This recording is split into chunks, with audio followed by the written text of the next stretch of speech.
მოგესალმებით, როგორც დაგვირდით, დღეს 15 თებერვალია და ჩემი არხის ეთერში არის მეცაც გეტყვით პირველად. გეტყვით, რომ ძალიან მიხარია, თავიდანვე გეტყვით, რომ კითხვების ხარისხი არის ძალიან კარგი, მოლოდინს გადააჭარბა, შემიძლია ვთქვა, საერთოდ არ ყოფილა არც ერთი რაღაც უაზრო კითხვა, არის ის სიმართლე გითხრათ ცოტა მეშინოდა, როცა მასიურად ისმება კითხვები, ხშირად არის სხვადასხვა რაცა ხარისხის და შინაარსის კითხვები, ზოგი უაზრო, თუმცა აქ მართლა არც ერთი არ ყოფილა. ასეთი ძირითადად კითხვები იყო ყველა სერიოზული და რაც ნაკლებად სერიოზული იყო, ისიც ახალისო იყო. და პრინციპში კი და თლიანად არც ერთ კითხვას არ ტოვებ დღეს პასუხის გარეშე. რა თქმა უნდა, კითხვები იყო სხვადასხვა თემატიკის, ძირითადად კითხვები იყო ილიასთან დაკავშირებით, ილია და ისლამი უფრო, იყო კითხვები თეთრსახზე, იყო კითხვები მერაბზე. ცოტა რაღაცა სტრუქტურა რომ იმეცა დღევანდელი ვიდეოსთვის, დავახარისხე კითხვები შემდეგნაირად, ჯერ უმსუბუქეს სიწონით ვიწყებთ, ხო? ძირითადად კითხვები იყო MMA-ზე, როგორც პრინციპში მინდოდა კიდეც, კი შიგადაშიგ იყო კითხვები უკვე სხვა სპორტის სხვა სახეობებზეც და პრინციპში ერთი კითხვა იყო სპორტის მიღმა, თუმცა ის ერთი კითხვაც ჩემი აზრით ძალიან საინტერესო და ცოტა არ იყოს ფილოსოფიურიც, რასაც აუცილებლად გავცემ პასუხს შეძლების დაგვარად. ხო, ესე დავახარისხე კითხვები, ჯერ დავიწყებთ უმსუბუქესი წონით, მით უმეტეს რომ ბოლო მოვლენები ეხებოდა ამ დივიზიონს, MMA-ში განვითარებული ბოლო მოვლენები. შემდეგ გადავალთ კითხვებზე სუპერსუბუქწონასთან დაკავშირებით, შემდეგ იქნება კითხვები მსუბუქწონასთან მიმართებაში, ძირითადად აქ დომინირებს ბენოა სენდენი, ხო, აქ ქართველებზე არ არის ჯერ საუბარი.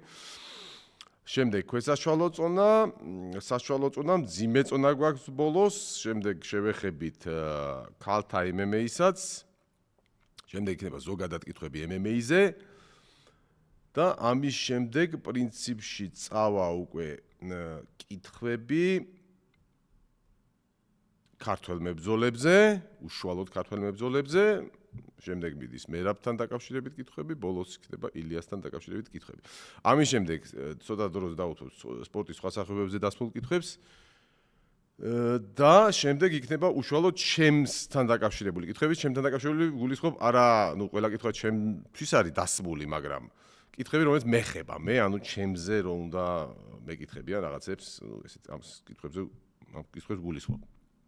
და ბოლოს იქნება სპორტის მიღმა, სწორედ ისეთი შეკითხვა, რომელიც ჩემი აზრით ძალიან საინტერესოა და ძალიან კარგია, რომ ეს კითხვა მოხდა ჩემს დღევანდელ ვიდეოში. მაშასე დავიწყეთ ბოლო მოვლენებით, უმსუბუქეს წონაში ვართ, თორნიკე 01 მეკითხება ჰორიგუჩი რა მაგარი ყოფილა და აქამდე რატომ არ დაბრუნდა. UFC-ში დაბრუნებას გულისხმობს ალბათ. კიოჯი ჰორიგუჩის რაც შეეხება, ხო, რატომ დაბრუნდა ასე გვიან, ბოლომდე ალბათ უფრო ზუსტად თვითონ გაგვცემდა პასუხს, მაგრამ თუ დაუკვირდებით მის კარიერას, ნახავთ რომ ჰორიგუჩის მუდმივად დაძდევს გამოწვევებს. ძალიან პატარა იყო, როდესაც გახდა შუტოს ჩემპიონი, ძალიან ახალგაზრდა იყო, რომ გადმოვიდა ამერიკის შეერთებულ შტატებში და უკვე UFC-ში გაწევრიანდა, სადაც ყველა ბრძოლა მოიგო, ჯერ 3 ბრძოლა მოიგო, შემდეგ მიიღო სატიტულო ბრძოლა დემეტრიუსთან, დამარცხდა ბრძოლის ბოლო წამზე, წარმოგიდგენთ, მეხუთე რაუნდის 4 წუთი და 59 წამი არის ოფიციალური ბრძოლის შეწყვეტის დრო, არმბარით, იდაყვის ბერკეტით დაამარცხა ის დემეტრიუსმა ბოლო წამზე, ოფიციალურად ბრძოლის ბოლო წამზე. ამის შემდეგ გააგრძელა UFC-ში 3 ბრძოლა მოიგო და შემდეგ დატოვა ორგანიზაცია. წავიდა რიზინში, სადაც გახდა ჩემპიონი, ჯერ გახდა ჩემპიონი სუპერსუბუქ წონაში, მოგვიანებით გახდა ჩემპიონი უმსუბუქეს წონაში, იქაც და იქაც იცავდა კამრებს, შუალედში გადავიდა ბელატორში და იმის ჩემპიონიც გახდა.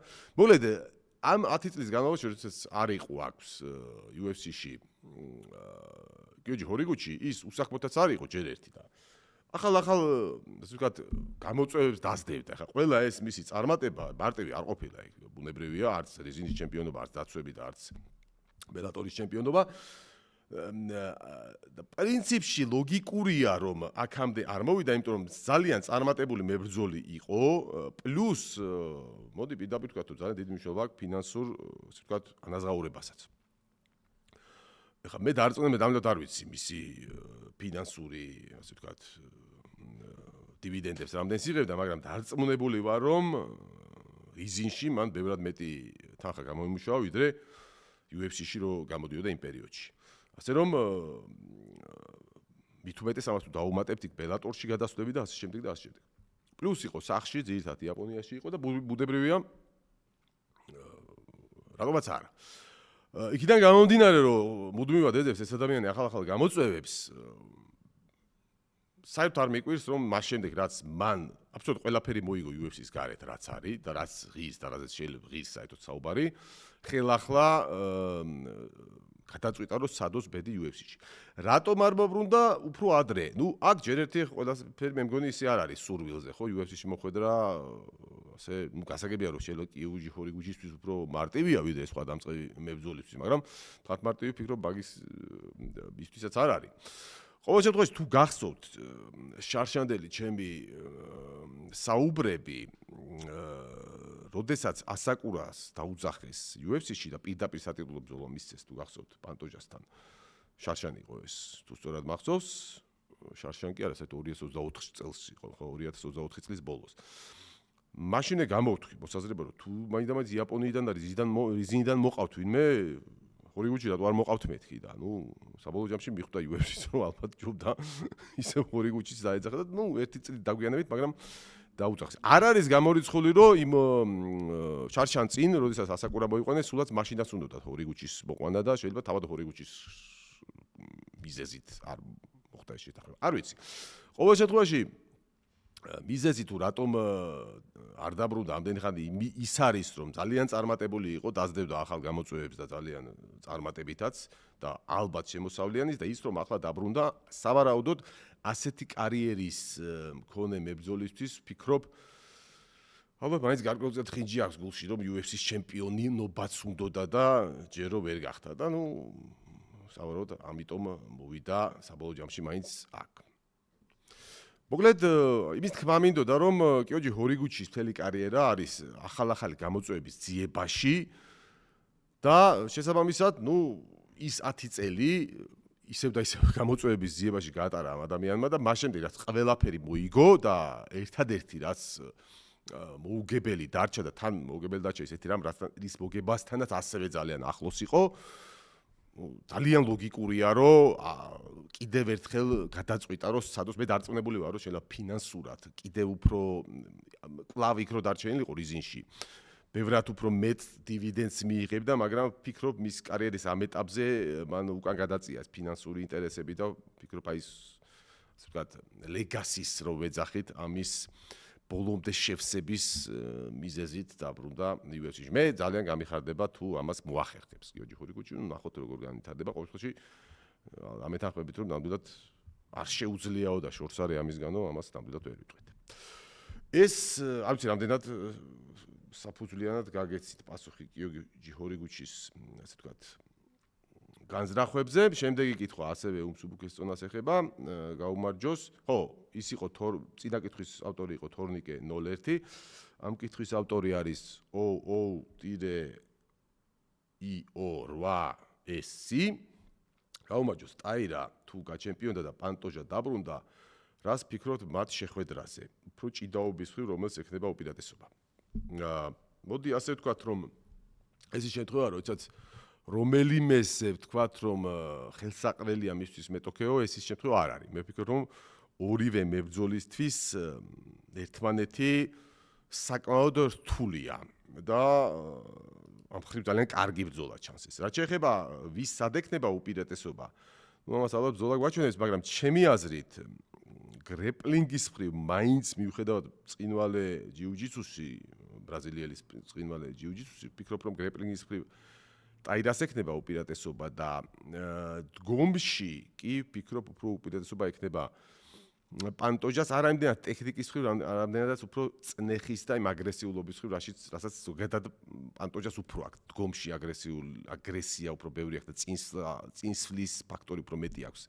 პანტოჟას ჩემი აზრით ვიდრე ტაირას. თუმცა ტაირამ რაც გვაჩვენა, ძალიან ვითარდება ეს ბიჭი, ძალიან ბრძოლიდან ბრძოლამდე უმატებს, ახალ-ახალ უნარებს იძენს და შეიძლება სულაც დგომშიც აღმოჩნდეს, რომ ტაირა იმ დროისთვის იყოს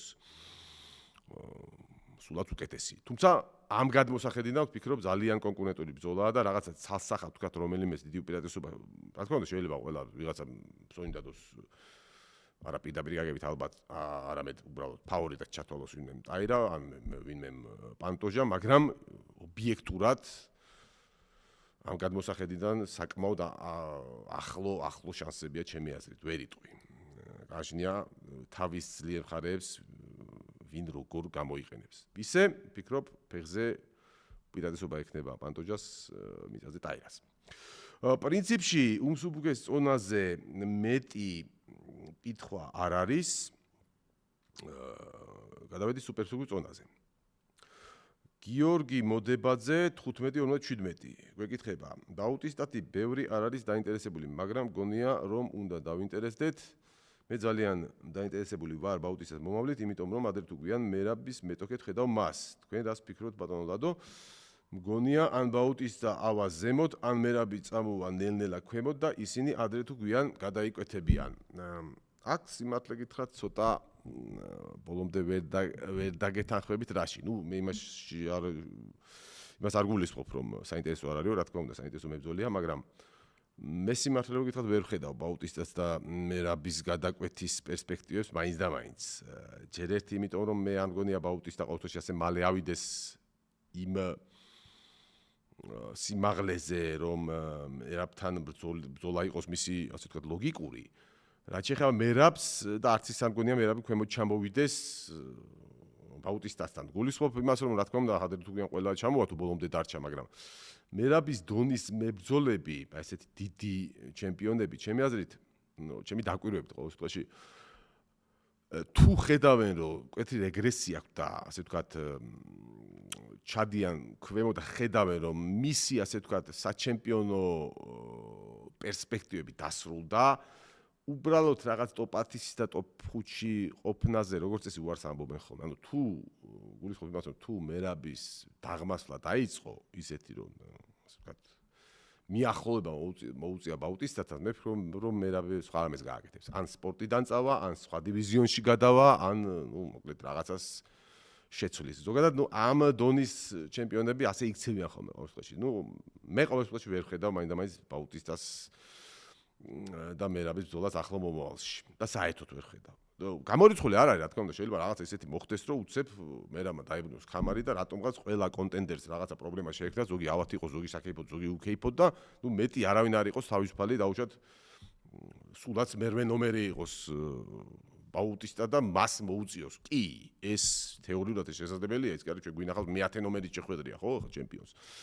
თუმცა, ნუ ასეთ რაღაცებს, გაუთვალისწინებელ რაღაცებს თუ გამოვრიცხავთ, მე სიმართლე ვთქვათ, იმას ვერ ხედავ, რომ აი ესე ავიდეს მაღლა ბაუტისტა პლუს მერაბი ისე დონეზე ჩამოვიდეს, სადღაც ტოპ მე-5 ადგილისთვის ბრძოლა გააჩაღონ, რაღაც ამას სიმართლე ვთქვათ ვერ ხედავ. შემდეგი ბრძოლა ისევ სუპერსუბუქ ზონაში იყო, ბრძოლა კი არა და კითხვა ბოდიში, ირაკლი შარიქაძე E8JV. ლადო, ყველაფერში შენთან ვარ, გეთანხმები, მაგრამ ერთი რამ გონია მე მერაბის დივიზიონში რომ იანისთვის და ომარისთვის ძალიან დიდი პრობლემა იქნება ომალი. ომალი ვერაფერი მოუხერხა მერაბს, იმიტომ რომ მომზადებული მერაბი, რომელიც გადაღლილი არ არის აბსოლუტური მონსტრია ნებისმიერისთვის, ვერავინ მიუახლოვდება, იქ ყველამ ვიცით. ომალი მერაბისთვის ისეთი მოსამზადებელი კემპი გაიარა, რომ ეს ჩემი აზრით უმარს და იანს ეყოფა. მე მგონია რომ ომალი მერაბის გარდა ქამარზე ვისთანაც გავა ყველას მოუგებს. ხო, იცი რა, ეს მოსაზრება, ამ მოსაზრებას აქვს უფლება, რომ იყოს ახლა მე ვერ გეტყვით რომ ბოლომდე გეთანხმები და გადაულის იანს და უმარსო, იანს და უმარსო ომალიო, ამას არ ვფიქრობ. თუმცა ის რომ ერთისთვისაც და მეორისთვისაც ძალიან სახიფათო მეტოქეა, ამაში აბსოლუტურად გეთანხმები. მე ვფიქრობ, რომ უფრო იანთან აქვს კარგი შანსები, ჩემი აზრით. ომალის უმართან უმარის სტილიდან გამომდინარე, რომ თუ დაიწყო თავისი ჭიდაობა პირდაპირ გაუთავებლად და ცოტა გაუჭირდება ომალის, თუმცა მეორე 5 რაუნდიან ბრძოლაში იმაში გეთანხმები, რომ ომალის დაფინიშება მიწაზეც უმარს გაუჭირდება, ჩემი აზრით, ყოველ შემთხვევაში საწყის რაუნდებში და მოგვიანებით უმარი თავად იღლება ხოლმე. და ომალი ნებისმიერ კონდიციაში და ნებისმიერ რაუნდში საშიშია. ნუ ერთი სიტყვით გლობალურად ალბათ გეთანხმები, თუმცა რაღაცა თლათ ფავორიტად ყოველ შემთხვევაში სიმართლე გითხრათ არც იანთან და არც უმართან ომალის მე არ დავაყენებდი. თუმცა ვიდეო თქვენ ნამდვილად აქვს შანსები ერთთანაც და მეორესთანაც. ჩემი აზრით ყოველ შემთხვევაში. შემდეგი GND off კითხვის ავტორი ლადო უმარ ნურმაგომედოვი კარგი მებრძოლია, მაგრამ რას ფიქრობ, არის კი 5 რაუნდიანი მებრძოლი. წარმატებები ახალ წამოწყებაში. კი ბატონო, ზუსტად ამას გულისხმობდი, ანუ ეს არის შანსი, რაც ომალის აქვს უმართან, იმიტომ რომ იგივე ისევ რომ ომალისთან მებრძოლას წარმოსახვით ბრძოლას დაუბრუნდეთ, სავარაუდოდ უმარმა უნდა სცადოს აუცილებლად ჭიდაობა, ნაკლებად ფეხზე იყოს ბრძოლა. თუმცა ამ ჭიდაობაში ზოგადად სხვადასხვა ომალი ძალიან ძნელია გააკონტროლო ძის. წაქცევა კი ომალი შესაძლებელია, მაგრამ ომალი იქრო რაღაც ბოლომდე, ასე ვთქვათ, დაიმორჩილო, ეს არის ძალიან ძნელი და ამ ჭიდილში 5 რაუნდიან ბრძოლაში ზოგადად უმარი იღლება და თუნდაც მეხუთე რაუნდში, გახსოვთ ხო პირველ ბრძოლაში სხვადასხვა მერაბთან, მიუხედავად იმისა, რომ პირწმინდა თუ გევიდა მერაბი ომალის, ბოლო რაუნდში დააზიანა მაინც ომალი მე ერთი ფეხის დარტყმით, ასე რომ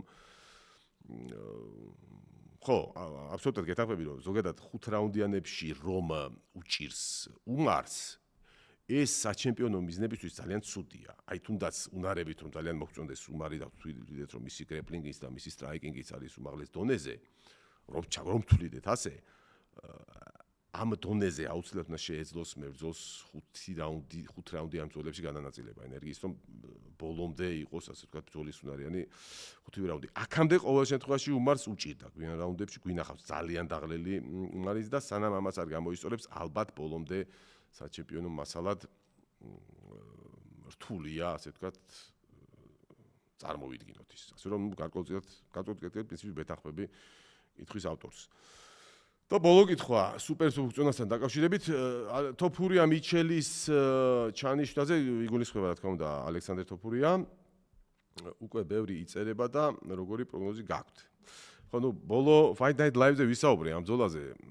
როგორი პროგნოზი უნდა გქონდეს? ჩემი აზრით ბრაის მიჩელისთვის არის საშინელი არჩევანი, მე ვფიქრობ. აი უბრალოდ როგორც არ უნდა სულაც რო ბრაის მიჩელისკენ იყო აი სად უნდა დაინახო მისი გამარჯვება ალექსანდრე თოფურიასთან. უბრალოდ ვერ ხვდები. ფეხზე შანსი არ აქვს მიჩელს. ჭიდაობაში არ შემეშინდება ამ სიტყვის შანსი არ აქვს მიჩელს, იმიტომ რომ ალექსანდრე თოფურიას ჭიდაობა არის სულ სხვა დონეზე. მიუხედავად იმისა, რომ ბრაის მიჩელს აქვს პრეტენზია, რომ არის კარგი და მაგარი მოჭიდავე, აი ალექსანდრე თოფურიასთან შედარებით არის ძალიან არ არის მაგარი მოჭიდავე რბილად რო ვთქვა. და ზოგადად გული მტკივა მიჩელზე, იმიტომ რომ ბრაის მიჩელს სიმართლე გითხრათ გულშემატკივრობ, როცა ქართველებს არ ხვდება, ბუნებრივია და რაღაცას მიაღწია იქ ხო იმ წონაში ქვემსუბუქში. შემდეგ გადმოვიდა სუპერ წონაში. ძალიან კარგად დაიწყო აქ ნურმაგომედოვის გვარის მებრძოლსლია და ასე კარგ დაწყებულ საქმეს ისევ რატო ირთულებს და იფუჭებს ვერ ხედავ რა. მე ვფიქრობ რომ ძალიან დიდი ფავორიტია აქ ალექსანდრე თოფურია. აი რას ვფიქრობ, იცით? ხო თოფურიას ხო ყავდა, ეხა ორი ბრძოლა ჰქონდა ალექსანდრეს UFC-ში, ხო უკვე. ჯერი თიკნესი იყო ავსტრალიელი დებიუტანტი და მეორე ბრძოლაში ყაზახი მებრძოლი, ხო? პრინციპში რო შეხედო, ერთსაც და მეორესაც შეიძლება მიჩელი ჯობია და უფრო მაღალი დონის მებრძოლი იყოს, მაგრამ სტილისტური თვისებებიდან გამომდინარე, მე ვფიქრობ, რომ ბრაის მიჩელს ბევრად ადვილად მოუგებს ალექსანდრე თოფურია, ვიდრე აი იმორს მოუგო. მიუხედავად იმისა, რომ იმორსაც ადვილად მოუგო, ხო და მეთანხმებით. იმიტომ რომ აი ამას გულისხმობ, ფაქტი ამდენად კარგად ახსენი. მოკლედ პროგნოზი გითხარით უკვე აქ საერთოდ შანსებს ვერ ხედავ ბრაის მიჩელისთვის და კარგი იქნება მისთვის თუ გადაიფიქრებს ამ ბრძოლას. გადავედით მსუბუქ წონაზე, ქვემსუბუქის წონა გამოტოვეთ, იმიტომ რომ კითხვები მაინც და მაინც ქვემსუბუქ წონასთან დაკავშირებით არ ქონდა. შესაბამისად, გადავედით კითხვებზე მსუბუქ წონაში, სადაც დომინირებს ბენუა სენ-დენი, ჩემი ერთ-ერთი ფავორიტი მებრძოლი. პატა კეი, ანუ გვეკითხება. ჩემი აზრით აქვს გეიჯის გარკვეული შანსები მთლად ჩამოსაწერი არაა. იგულისხმება ილიასთან ბრძოლა ბუნებრივია. პედისთან ცუდად გამოიყურებოდა იმის და მიუხედავად რომ მოიგო, აშკარად უფრო ნელი იყო ვიდრე არის ხოლმე და ალბათ მართლა სტაბილურობა ჰქონდა. ერთი სიტყვით 100%-ით ჯანმრთელი თუ იქნება ილიასთან მაგარი ჩხუბი შედგება. საერთოდ ვეთანხმები მე ამ კითხვის ავტორს საერთოდ ასე ჩამოწერა გეიჯის ჯერ ისეც არ არის სწორი ეთიკის კუთხით და მართლა არ შეიძლება მეორეც. დავანებოთ თავი პედისტამ ბრძოლას, ზოგადად ჩვენ ძალიან გაგვაფუჭა, შეიძლება ითქვას, ილიამ თვითონ განსაკუთრებით ხოჩოს ოლივეირას ასე გათიშვით, მაგრამ ყოველთვის ასე მარტივად არ ხდება. არ დაგვავიწყეს, რომ გეიჯი არის მსუბუქწონის მებრძოლი და მსუბუქწონაში ბევრი ბრძოლა ილიას არ ქონია. ის რომ მარტივად გაუსწორდა ჩარლზ ოლივეირას, ეს ძალიან კარგია, მაგრამ არ დაგვავიწყდეს, რომ ძალიან გაუჭირდა ილიას თავის ძოზე ჰერბერტთან, რომელიც, ბევრად დაბალი დონის მებრძოლია, ვიდრე იგივე ჩარლზ ოლივეირა და ვიდრე ჯასტინ გეიჯია. რა თქმა უნდა, უნარებით ბევრად ჯობია ყველაფერში ილია, მაგრამ ამ სპორტში ძალიან დიდი მნიშვნელობა აქვს გაბარიტებს, სადაც უპირატესობა აქვს. გეიჯის და გეიჯის აქვს იარაღები, როგორ უნდა დააზიანოს და გააფუჭოს მეტოქი. ამიტომ ფლათასე ჩამოწერა მართლა არ შეიძლება ჯასტინ გეიჯის. რა თქმა უნდა, ფავორიტი იქნება ილია თოფურია, ისევე როგორც ნებისმიერთან იქნებოდა ფავორიტი ალბათ, ვისაც არ უნდა შეხვედროდა ამ დივიზიონში, მაგრამ რაღაც განსაკუთრებით სუსტ მეთოქეთ წარმოსახვა ჯასტინ გეიჯისა არ იქნება სწორი. აი მაგალითად გეტყვით, რომ ჩემი აზრით ალექსანდრ ვოლკანოვსკი რო დაამარცხა ილია თოფურიამ, აი მის ილიასთვის ალექსანდრ ვოლკანოვსკიზე ბევრად მეტი საფრთხის, ასე ვთქვათ, საფრთხე მოდის ჯასტინ გეიჯისთან. ვოლკანოვსკისთან გამოგიტყდებით, მე ვიყავი ძალიან მშვიდი, იმიტომ რომ საერთოდ ვხედავდი ვოლკანოვსკის რა შეიძლება დაეშოვებინა ილია თოფურიას. აი აბსოლუტურად იგივე შეგიძლიათ გითხოთ მინია ციკლაურს, ბრძოლის დღეს ვიყავი აბსოლუტურად მშვიდი, იმიტომ რომ საერთოდ ვერ ხედავდი, რომ რა უნდა დაეშოვებინა, ან და როგორ უნდა დაეშოვებინა ვოლკანოვსკის ილია თოფურიასთვის. მე არ ვამბობ, რომ რაღაცა დაუშავებს ჯასტინ გეიჯი, მაგრამ აი ეს ორი რთული შეადარე ყოველ შემთხვევაში. ჩემი აზრით, ბევრად სახიფათოა ილიასთვის ჯასტინ გეიჯი. ვოლკანოვსკის ცალკე თემა ერთადერთი მებრძოლია, მე მგონი, ერთადერთი მეტოქია, მე მგონი ილიასი. ვოლკანოვსკი ვისთანაც ილიას ჰქონდა სიმაღლეში უპირატესობა. მე მგონი სხვა UFC-ში ასეთი არ ყოლია. ანუ ერთ-ერთი მიზეზი, რატომაც არ მეშინოდა ვოლკანოვსკის, იყო ის, რომ გაბარიტებში არ ჰქონდა უპირატესობა. ილიასთან. გაბარიტებშიც კი არ ჰქონდა, დანარჩენში აფიში არ ჰქონდა ისეაც გამოცდილების გარდა. აქედან გამომდინარე, თლათმასე ნუ ჩამოვწერთ ჯასტინ გეიჯის.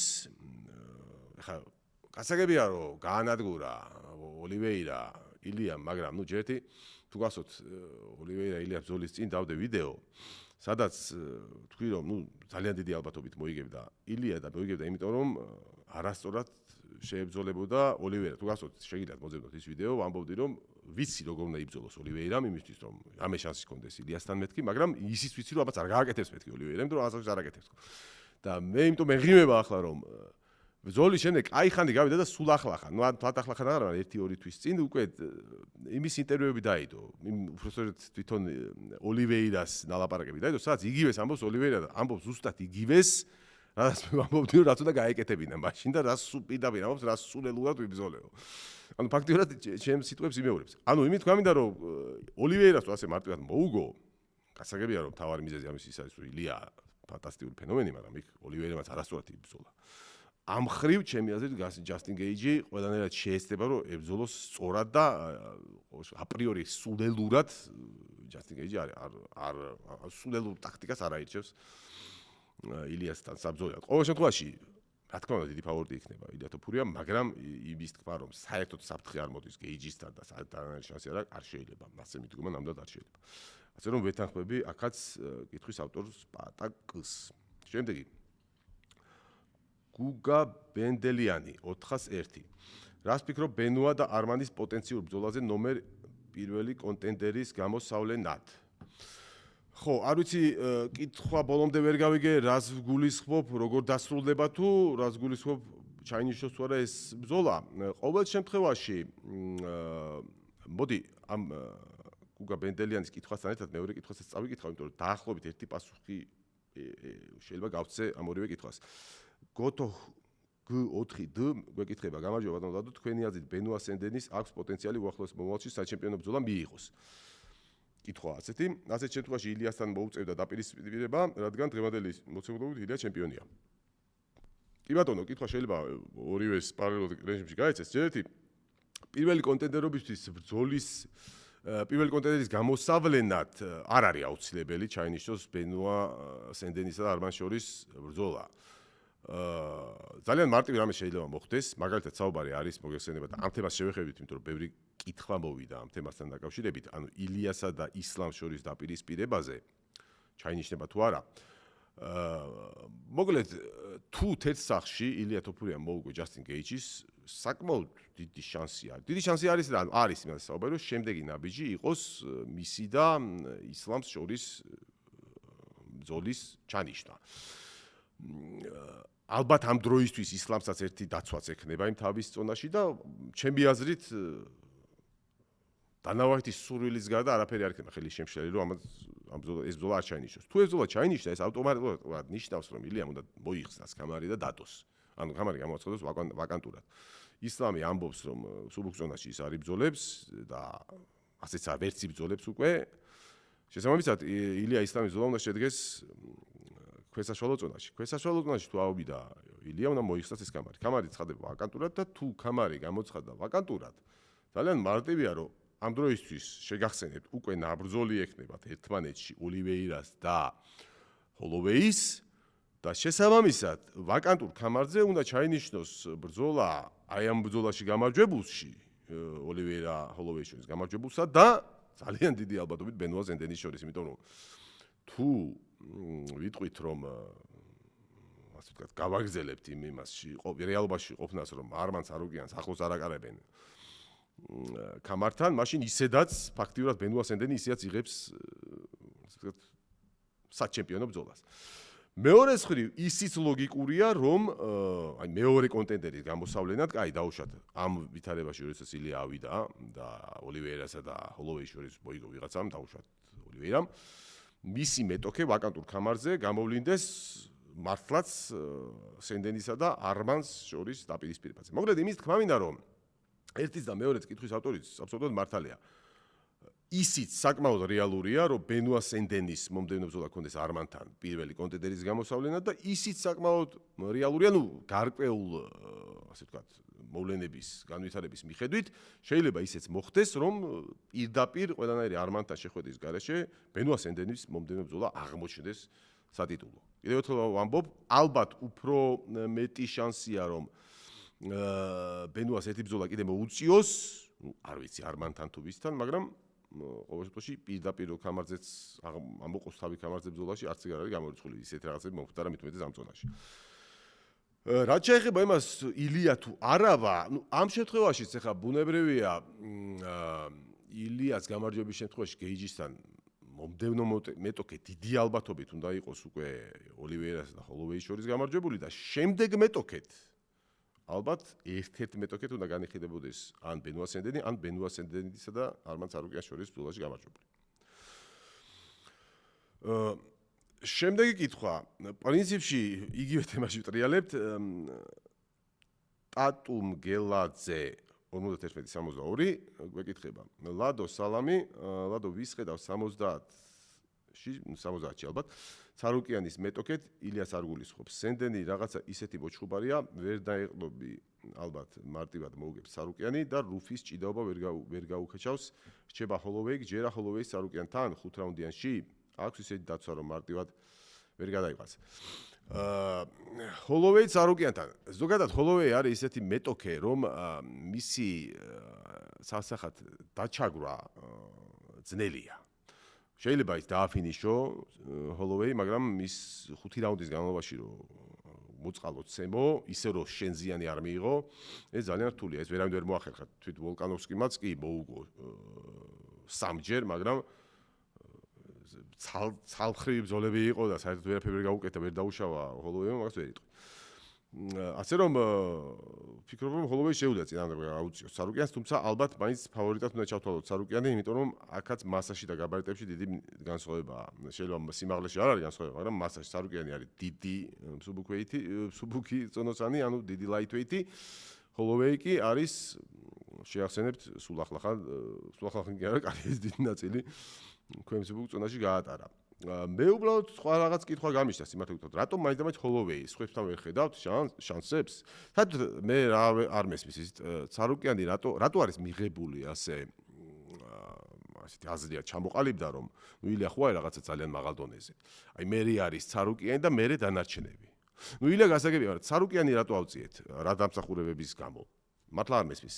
მე არაფერს არ ვერჩი, სარუკიანს პირიქით ძალიან კარგი მებრძოლია და თვლი მას ერთ-ერთ ყველაზე კარგ მებრძოლად და მით უმეტეს ბუნებრივია ერთ-ერთ თავარ კონტენდერად ამ დივიზიონში, მაგრამ აი სხვებზე ძალიან წინ რატო ვაყენებ? მე ხა მოდი გავხსნი არმან სარუკიანის პროფილზე ჩავხედოთ, რით დაიმსახურა, მეც მაინტერესებს, მე ვცდები. ვისი დაიმსახურა ეს, რომ აი ეს ყველაზე მაღლაა არმან სარუკიანი. წაგებული აქვს მატეუშ გამროთთან. ებრძოლა ნახე მე და კი ახლა ბრძოლა იყო, მაგრამ მე ვფიქრობ, რომ მატეუშ გამროთმა მოუგო იქ არმან სარუკიანს. დამիր ისმაგულოვი და ჰუაკიმ სილვა დაამარცხა კი ბატონო, ხო, ნუ ჰუაკიმ სილვა და დამիր ისმაგულოვი ძალიან ტოპ მებრძოლები არიანო, არც ყოფილან ამ დივიზიონში არასოდეს. ბენელ დარიუში კი ბატონო ტოპ მებრძოლია ყოველთვის, მაგრამ არც თუ იშვიათად ითიშება ბენელ დარიუში და არც თუ იშვიათად აფინიშებენ, ხო? არ არის ეს ახალი.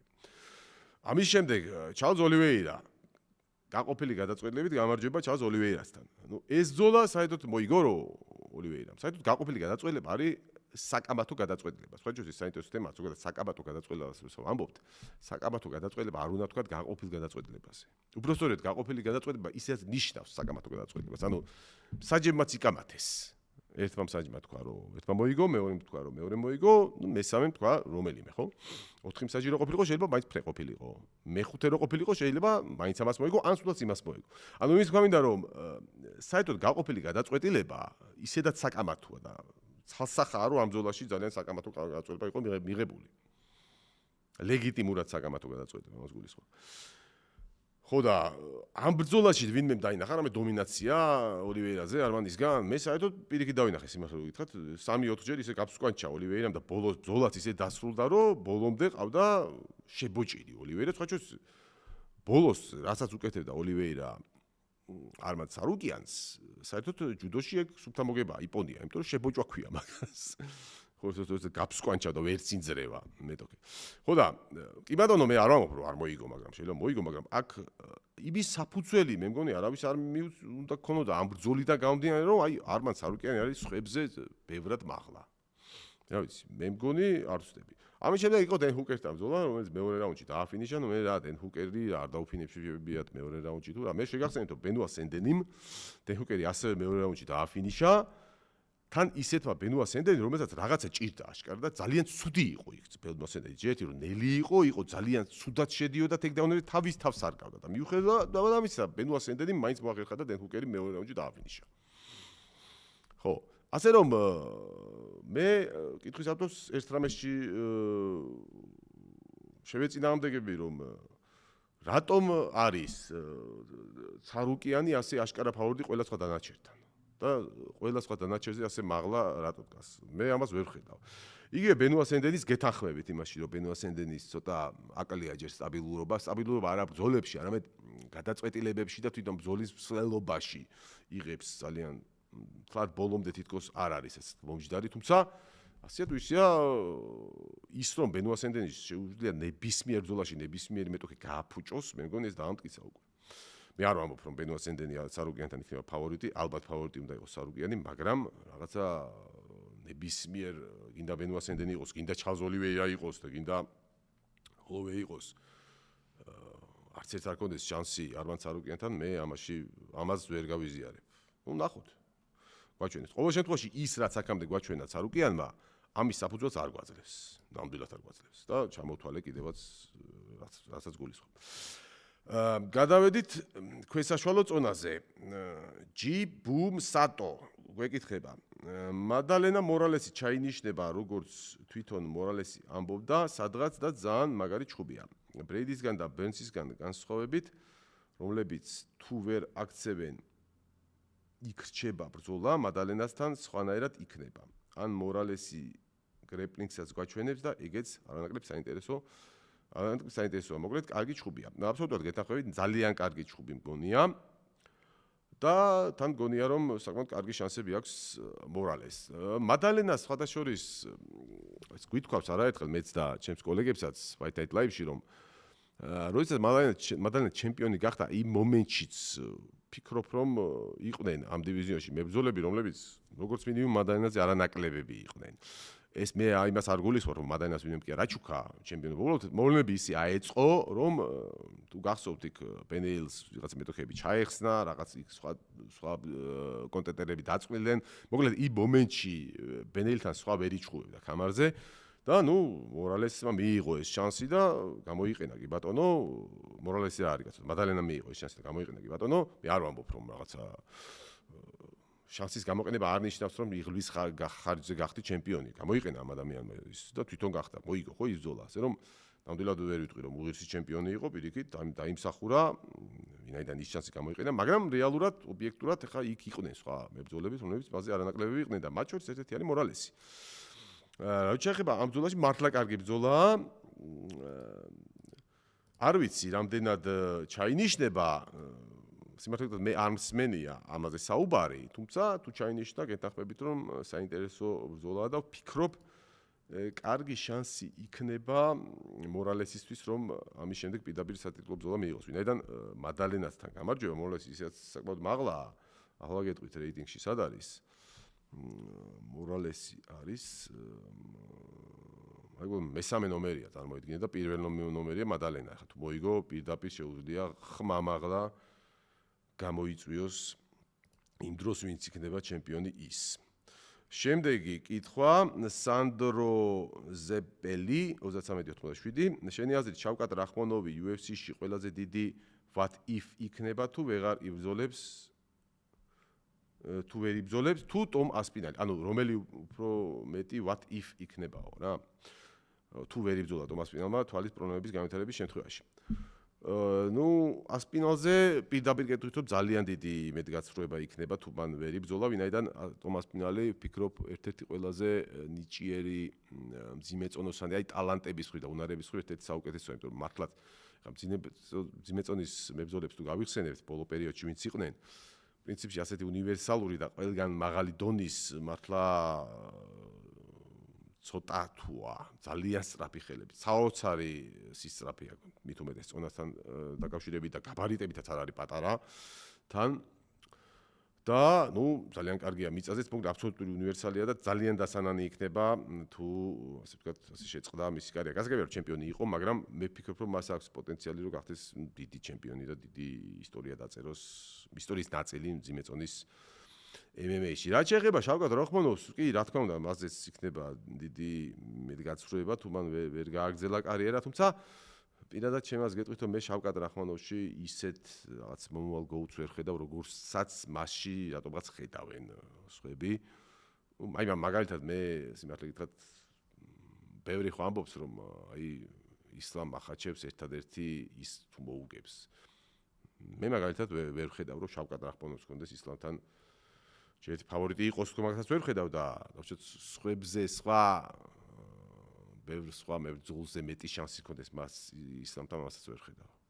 ხო, რა თქმა უნდა, გულდასაწყვეტი იქნება, თუმცა აი ასპინალთან შედარებით მე მგონი ის რასაც გულისხმობს კითხვის ავტორი, ასპინალის შემთხვევაში უფრო დიდ დრამეს დაკარგავს MMA. შავკატ რახმონოვზე კიდევ ერთხელ არიონი ფიქრობს რომ ემას რაღაცა უწუნებ, ნამდვილად არის საჩემპიონო მასალა შეიძლება იყოს, ანუ იბან თუ გააგრძელა კარიერა, რო გაიგრძელებინა კარიერა და ეს ტრავმებს და რაღაცაებს არ შეეწუხებინა, შეიძლება მიეღწია ჩემპიონობისთვის, ახლა სადაც მადალენა იყო ჩემპიონი, რახმონოვი რატო არ უნდა ყოფილიყო ჩემპიონი, ხო?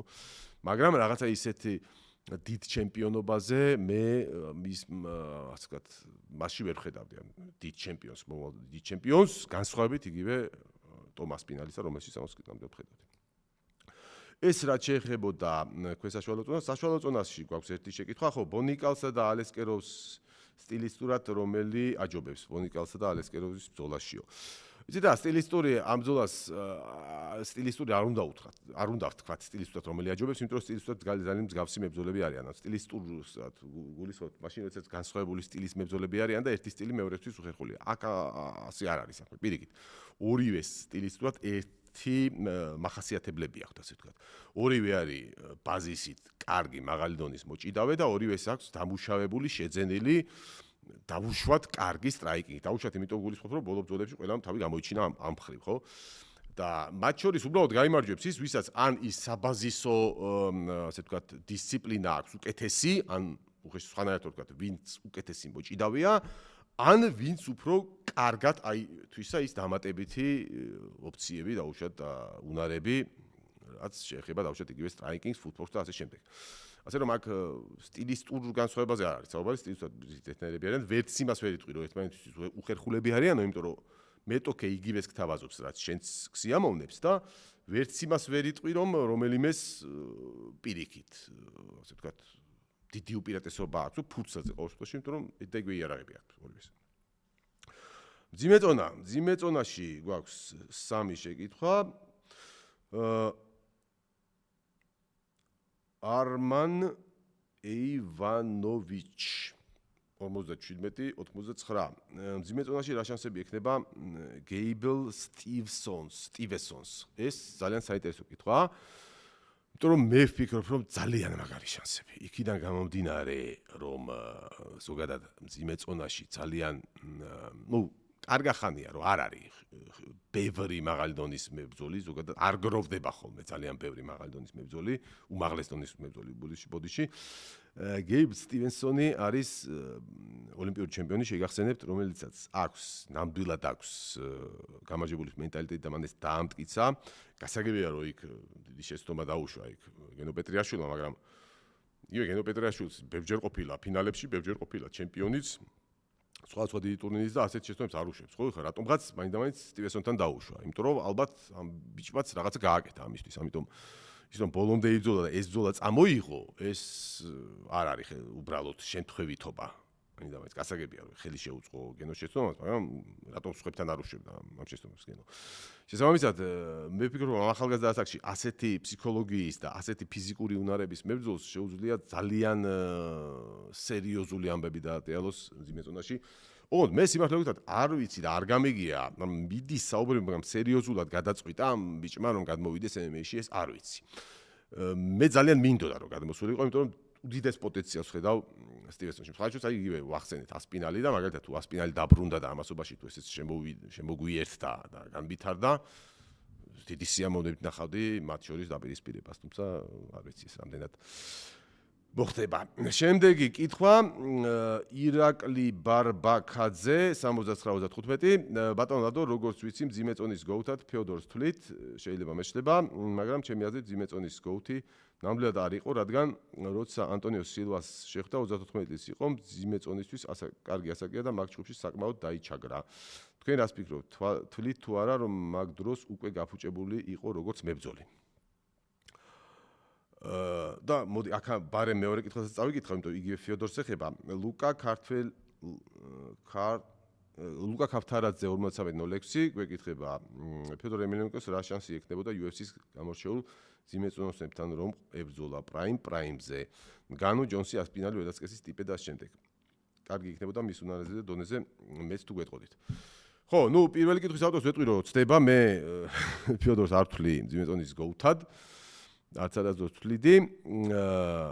ის რომ უდიდესი მებრძოლი იყო, ნამდვილად ძალიან დიდი მებრძოლი იყო, ძალიან ავტორიტეტული და პატივსაცემი, მაგრამ იქიდან გამომდინარე რომ მაინც მისი ასე ვთქვათ, ოქროს და მისი დიდი მიღწევები მოდიოდა ერთ ორგანიზაციაზე, ორგანიზაციაში სადაც კი ნამდვილად იყვნენ ძალიან მაღალი დონის მძიმე წონოსნები, მაგრამ მაინც იმდენი არ იყო და აი იმ დიდ სერიაში, რომელიც ჰქონდა გამარჯვებების სერია ფეოდორს, კი ხვდებოდა მირკო კროპოკოვი, ხვდებოდა ნოგეირაც, მაგრამ მათ შუალედში ხვდებოდა ძალიან ისეთი რბილად რო ვთქვათ, საშუალოზე დაბალი ხარისხის მებრძოლებიც. ანუ მთლიანობაში ის აი სიტყვაზე 18 მოგებული ბრძოლიდან შეიძლება ამ 18 მოგებულ ბრძოლას ხარისხით უტოლდებოდეს, მაგალითად, აქეთ UFC-ში 5-6 მოგებიანი სერია. ხვდებით რას ვამბობ?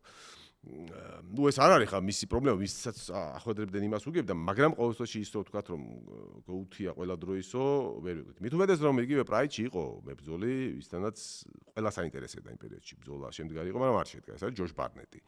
მე პირადად ვთვლი და მე განსაკუთრებით მინდოდა ეს ბრძოლა შემდგარი იყო, იმიტომ რომ მე ვთვლი რომ ბარნეტი მოუგებდა ფეოდორ ემელიანიკოს, რამდენჯერმე ცდილობდნენ, ხან ორგანიზაციები შეიქმნა, იმიტომ რომ თავარი ბრძოლა იმ ორგანიზაციაში ყოფილიყო ფეოდორი ბარნეტი, მაგრამ სანამ ეს ბრძოლა შედგებოდა, რატომღაც ის ორგანიზაციები იშლებოდა.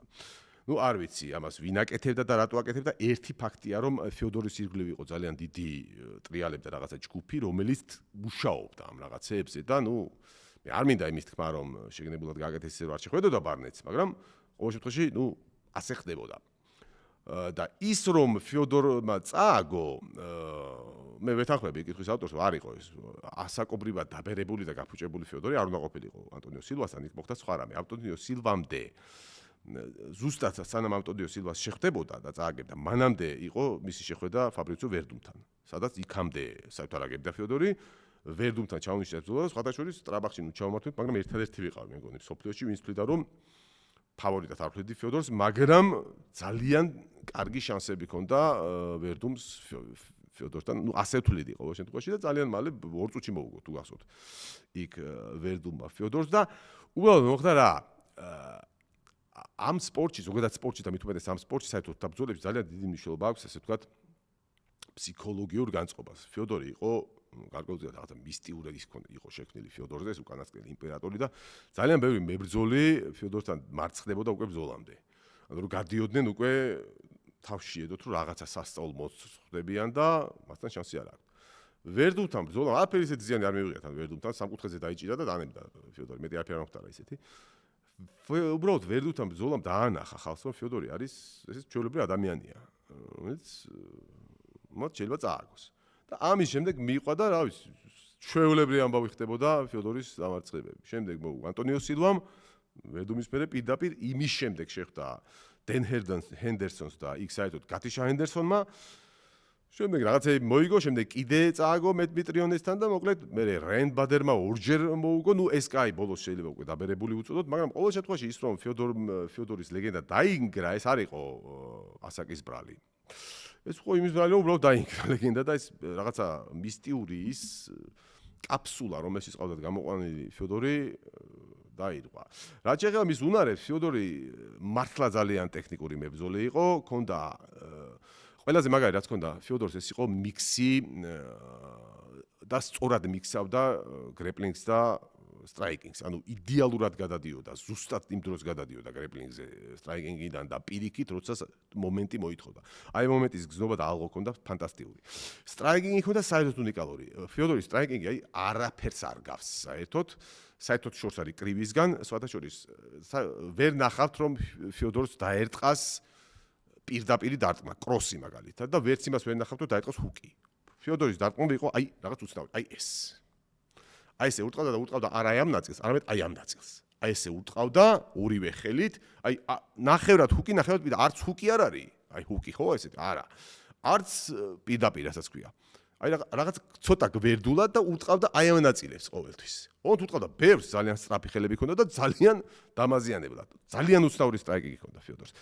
და თავარი მისი იარაღი იყო სისწრაფე და აი ეს მიქსი სწრაფად გადასვლა არევა სტრაიკინგისა იმაში გრეპლინგში. ეს ჰქონდა ფანტასტიკური და ერთს გამოგიტყევით კიდე ფიოდორი სხვათა შორის იყო უფრო ჩემი აზრით მისი აღნაგობით იყო უფრო ქვემძიმედონოსანი. სხვათა შორის ფიოდორის ბრძოლებს თუ ნახავთ მაქსიმალური წონა რაც ფიოდორს ჰქონდა ამ ბრძოლებში ჩემი აზრით მე მგონი იყო რაღაც 105 კილო თუ 107 კილო და ამ წონასაც თუ დააკვირდებოდით თვალში მოხვდებოდა პატარა ღიპიც კი ჰქონდა ფიოდორს ანუ ზედმეტი წონა ფიოდორს ყოველთვის ჰქონდა ფიოდორისთვის არანაირი პრობლემა არ იქნებოდა დაედო ქვემძიმე წონა თუმცა იბრძოდა მძიმე წონაში და მძიმე წონაში უფრო წარმატებით იბრძოდა სხვა შორის ყოველთვის უჭირდა უფრო სუბუქებთან ფიოდორს აქვს 7 წაგება და აქედან წარმოიდგინეთ 4 აქვს უფრო ნუ იმ წუთას შეიძლება ბრძოლა იყო მძიმე წონაში მაგრამ ქვემძიმე წონოსნებთან დენ ჰენდერსონი აქვს წაგება ცუიოში კოსაკასთან რომელიც 97 კილო იყო სულ 100 კილოც არ ყოფილა სულ პირველი წაგება და ორჯერ წააგო რაიან ბეიდერთან რომელიც შეგახსენებთ UFC-ში მთელი კარიერა მან გაატარა ქვემძიმე წონაში დანარჩენი 3 წაგება კი მძიმე წონოსნებთან აქვს ანტონიო სილვასთან მეტმეტრიონესთან და ფაბრიციო ვერდუმთან მაგრამ უფრო მეტი წაგება აქვს ქვემძიმე წონოსთან და სხვათა შორის კარიერის საწყის ეტაპზე მან კიდე ერთი ბრძოლა ჰქონდა მას რიკარდო არონასთან რომელიც ჩემი აზრით წააგო თუმცა გამარჯვება ფიოდორს მისცეს მაგრამ იმ ბრძოლაში რიკარდო არონაც იყო ქვემძიმე წონოსანი კი არა ის კი არა საშუალო და ქვემძიმე წონოსებს შორის იყო მოგეთ ძალიან სპეციფიური მებრძოლი იყო, რომელიც თავარი იარაღი იყო სისწრაფე და ეს ძალიან სწრაფი აგრესიული კომბინაციები, თან კომბინაციები არა მარტო დარტყმებში, არამედ კომბინაციები გრეპლინგის და იმის არევაში, სტრაიგის არევაში. ზოგადად ძალიან საინტერესო, ძალიან კარგი მებრძოლი იყო, მაგრამ გოუთად არ ვთვლი და შედარებან განუსთან და ასპინალთან და ველასკესთან და სტიპესთან, ერთადერთი სტიპესთან კონკურენტული ბრძოლა იქნებოდა ნამდვილად. ჩემი აზრით, დანარჩენებთან ფიოდორს ძალიან გაუჭირდებოდა, თუნდაც იმიტომ, რომ ფიზიკაში იქნებოდა დიდი ჩამორჩენა იქნებოდა ფიოდორს. ქალთა MMA-ზე გადავედით, it's me Sandro. გვეკითხება, ბატონ ლადო, თქვენი აზრით, აქვს თუ არა ქალთა MMA-ის კონკრეტულად UFC-ში დადებითი მომავალი? არის რეალური შანსი, რომ რაღაც დონეზე მაინც ძველებურ დიდებად დაუბრუნდეს, თუ სრულიად ფილერებად გადაიქცევა. იცით რა, მე არ ვთვლი, რომ ახლა რაღაცა განსაკუთრებული ხდება ქალთა MMA-ში. თუ დაუკვირდებით ქალთა MMA-ის ისტორიას, კი იყო დიდი სახელები, იყო საიბორგი, რომელიც ახლაც არის და სასწაულია საერთოდ ეს ქალი ჩემი აზრით.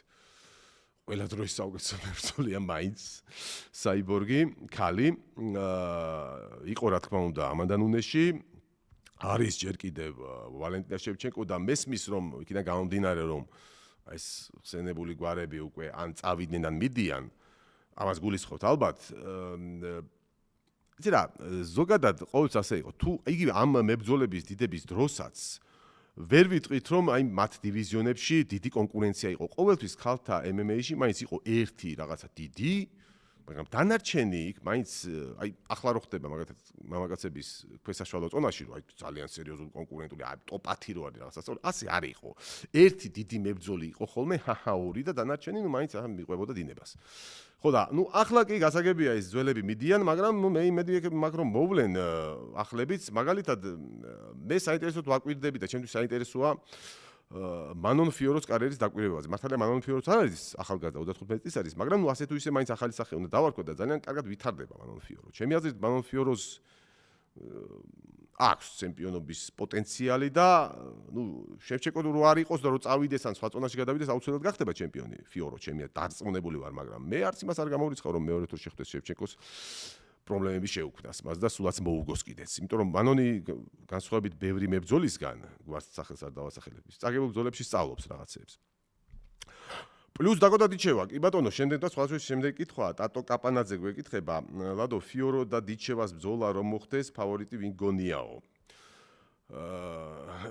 ხო, კაია რომ დიჩევა ვახსენეთ, იმიტომ რომ მაგალითად დიჩევა ჩემი აზრით გამორიცხულია რომ ადრე თუ გიან არ გადმოვიდეს UFC-ში და ეს არის უზარმაზარი ტალანტი მე ვფიქრობ ქალთა MMA-ის, რა ვიცი, აი მომავალი და თან არის ერთი ძალიან ასეთი ძალიან მაღალი დონის მებრძოლი ვარ, მე კიდე არ გინდა სხვაც 1-2 ვიღაცა უნდა წამოვიდეს რა, აი კონკურენტი რაღაცა მასზე სწორება კონდეს და მისი დამარცხებისთვის იზრდებოდეს.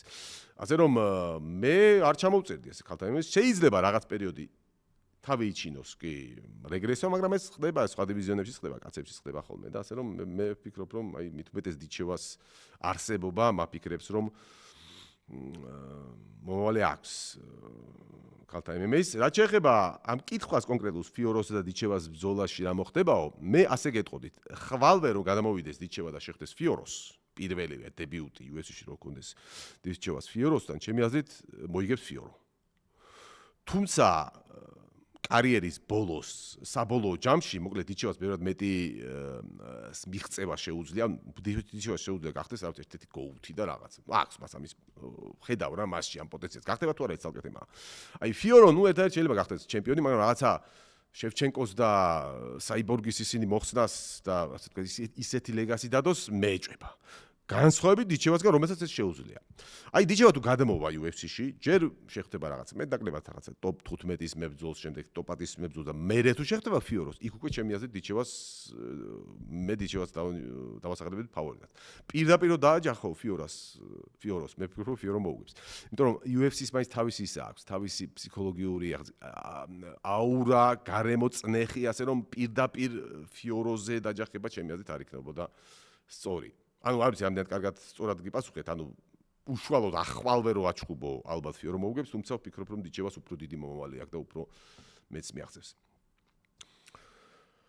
ეს რაც შეეხებოდა ქალთა MMA-ს, მოკლედ დღეს უკვე ვისაუბრეთ ჩვენ და გავარჩიეთ და უპასუხეთ კითხვებს ყველა დივიზიონზე, მათ შორის ქალთა MMA-ზეც დაგვრჩა სასაუბრო და კითხვები, გასარჩევი, რომელიც ეხება ზოგადად MMA-ს, რომელიც ეხება ასევე სპორტის სხვა სახეობებს და თორე ქართველ მებრძოლებს, რადგან ბევრი გვექნება სასაუბრო, ასევე კითხვები, რომელიც ეხება მე და ამ ყველაფერზე ვისაუბრებთ უკვე როცა მეორედ მეცაც გეტყვით, დღეს მოდით ეს ვიმყოფინოთ, ემშვიდობებით ძალიან ცოტა ხნით, იყავით ჭანსზე.